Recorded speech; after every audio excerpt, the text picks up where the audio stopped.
A terrified passenger described the alarming moment. The wing of their Singapore Airlines plane caught on fire after an emergency landing.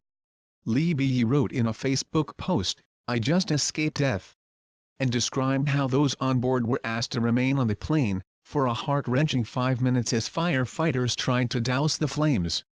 The Singapore Airline plane was leaking oil for 3 hours after takeoff and had to turn back, said Lee. But after reaching Changi Airport, as the plane was landing, the engine burst into flame. She continued, "They shot foam and water into the fire, and eventually it was put out. We were so close to death. I thank God I am alive.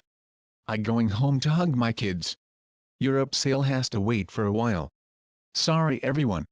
Flight Square 368 departed from Changi, Singapore bound for Milan, Italy on Monday but turned back 2 hours into the flight, after an engine oil warning message.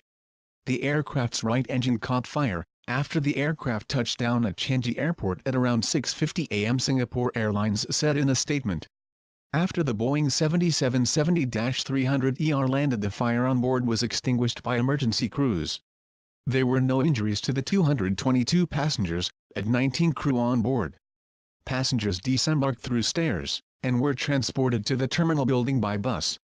Passengers will be transferred to another aircraft, which is expected to depart for Milan later today, the Singapore Airlines statement reads. Yi said she had smelt what she thought was gasoline on board.